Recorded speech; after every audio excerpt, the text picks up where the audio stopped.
बिस्मिल्लाहिर्रहमानिर्रहीम। अस्सलाम वालेकुम स्टूडेंट्स। अब हम लोगों का टॉपिक है थॉर्नडाइक का कसीरुल अनासर नज़रिया जहानत। Thorndike's multi factor theory of intelligence. Thorndike ने बुनियादी तौर पर जहानत की 3 अक़साम बयान की हैं। समाजी जहानत, इस काबिलियत की मदद से फ़र्द दूसरे लोगों को बासानी समझ लेता है और उनसे मामला तय करते हुए उसे कोई दिक्कत नहीं होती। दूसरों पर एतबार करना, दूसरे की आदत से अंदाज़ा लगाना कि ये किस तरह का शख्स है और इसके साथ मैं अपने मामला कर सकता हूँ या नहीं, इस तरह से समझ लेना। और उसके बाद है ठोस जहानत, कॉन्क्रीट इंटेलिजेंस। ये काबिलियत अशिया को समझने से कि ये चीज़ें किस तरह से हैं और उन्हें हुनरमंदी से इस्तेमाल करने में मदद देती है। तजरीदी जहानत ये है, ये अहलियत लफ्ज़ी और अद्दी मालूमात को समझने में मदद देती है कि जो लिखा हुआ है या जो अदाद हैं वो किस तरह से हैं और उनको कैसे इस्तेमाल किया जा सकता है। थॉर्नडाइक के हम असर जो उसकी उस वक़्त के जो जहानत में लोग थे, यानी जो माहिर नफ्सियात थे, वो जहानत के अज्जा या अनासर की तलाश की कोशिश कर रहे थे कि कौन कौन से फैक्टर्स हैं इंटेलिजेंस के।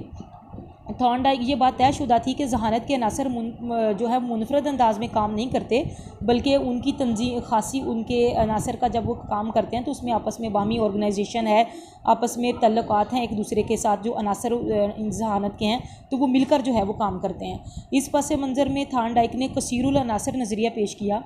इस नज़रिए के मुताबिक जहानत वो से छोटे छोटे अनासर का मजमुआ होती है जो उनमें हर जहनी अमल में कई छोटे छोटे एलिमेंट्स पाए जाते हैं जो मिलकर फिर एक काम सर अंजाम देते हैं। और जहानत एक जहनी अमल में पाए जाने वाले अनासर किसी दूसरे जहनी अमल में किसी और तरह से मुनज़्ज़म होते हैं। जैसे हम कहते हैं कि एक चीज़ हमने बनानी हो तो उसमें चीज़ों की जो तरतीब है वो और तरह से होती है, दूसरी चीज़ में वो चीज़ों की तरतीब और तरह से हो जाती है। फॉर एग्जांपल, एक सिंपल एग्जांपल है कि अगर आपने पुलाव बनाना है तो चीज़ों की तरतीब और तरह से होगी, लेकिन अगर आप बिरयानी बना रहे हैं तो चीज़ों की संबल होना और इंग्रेडिएंट्स में भी फिर फ़र्क आ जाएगा और चीज़ों की जो चीज़ें हैं वो डिफरेंट होंगी। इसी तरह से जब एक जहनी अमल होता है तो उसमें चीज़ों का जो ऑर्गेनाइजेशन है वो और होती है, दूसरों में और होती है। एक जहनी अमल में इस नज़रिए की रूह से अमूमी जो जनरल कॉन्सेप्ट ऑफ इंटेलिजेंस है वैसा कोई कॉन्सेप्ट नहीं है, क्योंकि थॉर्नडाइक ने जहनी काबिलियतों के मुख्तलिफ अनासर का तस्वर पेश किया। थॉर्नडाइक का कहना है कि मुख्तलिफ जहनी अमाल में बहुत से अज्जा मुश्तरक होते हैं, लिहाजा इन्हें मुख्तलिफ ग्रोहों में बाँट कर अलग अलग जो नाम है वो दिए जाने ज़रूरी हैं। और मसलन वर्बल मीनिंग, अर्थमेटिक रीजनिंग, फ़हम आमा और बसरी तल्लुकात जो हैं ये सारे ऐसे लफ्ज़ी मफ़हूम इनका और है तो इनको कुछ और नाम भी देने चाहिए। थॉर्नडाइक ने इन अनासर को मद्देनज़र रखकर जहानत की आजमाइशें वज़ा की। आजमाइश बनाते हुए उसे ये एहसास हुआ कि काबिलियतों के अज्जा या अनासर की अहमियत ज़्यादा नहीं है बल्कि जहानती अमल की अहमियत ज़्यादा है। और उसने 4 जो थे वो इसके तरीके बताए: जुमलों की तकमील, हिसाबी इस्तदलाल, ज़ख़ीरा अल्फाज और हदायत की पैरवी। थॉर्नडाइक ने यह दावा नहीं किया कि ये चारों अनासर तजरीदी जहानत का मुकम्मल अहाता करते हैं, बल्कि उसने कहा कि उसकी नुमाइंदगी करते हैं कि इंसान जुमलों की तकमील कैसे कर सकता है, उसकी अर्थमेटिक एबिलिटी कितनी है, वोकैबुलरी कितनी है और हदायत को वो कितनी जल्दी जो है वो फॉलो कर सकता है। उसके बाद है गिलफोर्ड का जहानती मॉडल। गिलफोर्ड ने थ्रस्टोन के ख्याल से इत्तफाक किया कि हर फ़र्द में कुछ बुनियादी काबिलियतें पाई जाती हैं, लेकिन गिलफोर्ड का कहना है कि उनकी तादाद 120 है। ये नज़रिया 1961 में एलेस्ट्रोम, फ्रेंच, हार्मन डर्मन ने 1976 में इसकी तायद की कि इंसान के अंदर बुनियादी काबिलियतों की जो तादाद है वो 20 से लेकर 120 तक है। और वो किस तरह से हैं, जैसे मवाद के हवाले से, नताइज के हवाले से, इतलाक़ के हवाले से।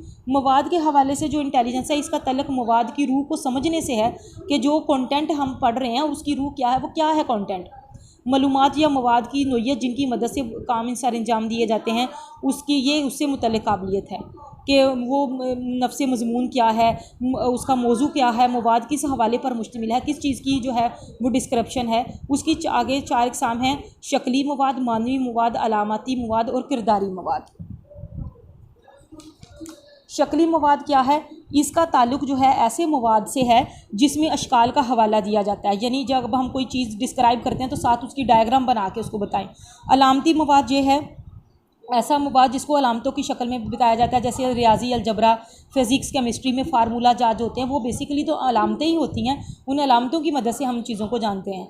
मानवी मवाद ये है कि जो उसके मानी को समझने से मुतल्लिक़ है, फ़र्दिन अल्फाज की ज़बानी सूझबूझ और अमूमी इस्तिदलाल से मुतल्लिक़ जो है वो काम सर अंजाम देता है। किरदारी मवाद में यह है कि किस तरह से वो मुताबिकत इख्तियार करता है कि दूसरों के साथ अच्छे तरीके से रहे, किस तरह से उसके किरदार वो बनाए कि दूसरों के साथ उसके ताल्लुकात जो हैं वो खुशगवार रहें।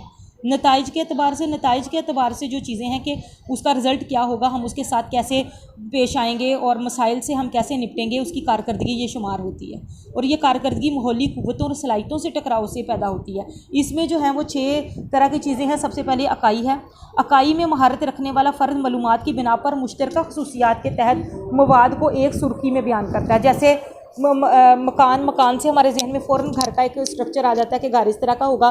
क्लर्क से भी हमें पता है कलर का क्या मतलब है, कपड़ा, बिजली, तलबा और तालबात में यानी लड़के और लड़कियां जो स्टूडेंट्स होते हैं ये उनका है, तो हमें फ़ौरन उसकी समझ आ जाती है। जो एक जैसे होते हैं हम उसको एक कैटेगरी में रखते हैं।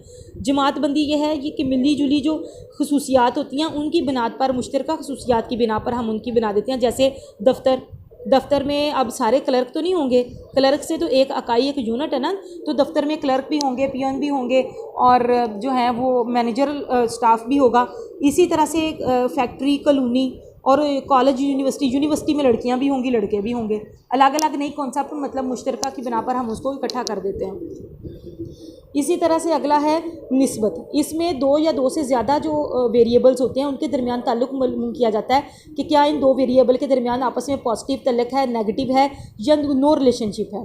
तब्दीली इसमें फ़र्द हासिलशुदा मवाद को इस तरह से इस्तेमाल करता है जिसमें मौजू से मुतल्लिक़ मालूमात दी गई हैं और इन मालूमात को उस मौजू के लिए इस्तेमाल करना जो है उसमें शामिल होता है। फिर है सिस्टम। इस ज़ैली काबिलियत में फ़र्द को बहुत सी इकाइयों से हासिलशुदा मालूमात को मुनज़्ज़म अंदाज में बयान करना होता है।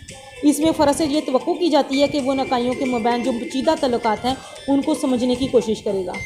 मुज़म्मरात, इसमें फ़र्द की ज़हानत पर सबत उन असरात का मुताला किया जाता है जो मुख्तलिफ़ मालूमात छोड़ती हैं और उनके फिर किरदार पर जो है वो असरअंदाज होती हैं। उसके बाद है इतलाक़ के हवाले से उसकी बेसिक 5 आगे चीज़ें हैं, जिसमें सबसे पहले कॉग्निशन है। वकूफ़ है कि हम किसी चीज़ के बारे में मुकम्मल आगाही हासिल करना, उसके बारे में मालूमात हासिल करना कि वो कैसी है, उसकी फ़र्द में वकूफ़ी सलाहियत की भी ये बुनियादी काबिलियत है। किसी चीज़ की तह तक पहुँचना, उसकी असल तक जाना कि वो क्या है, कैसे काम करती है, उन सारी चीज़ों का देखना। उसके बाद है मेमोरी। इस बुनियादी काबिलियत में फ़र्द की तजर्बा जो साबका तजर्बात था उसको इस्तेमाल किया जाता है। इस्तखराजी और इस्तक़राई पैदावार को आपका पता है क्या होती है। ये तखमीना ये है उसके बारे में अंदाज़ा लगाना कि ये चीज़ सही है, गलत है, किस तरह से ये इस्तेमाल होती है या कैसे।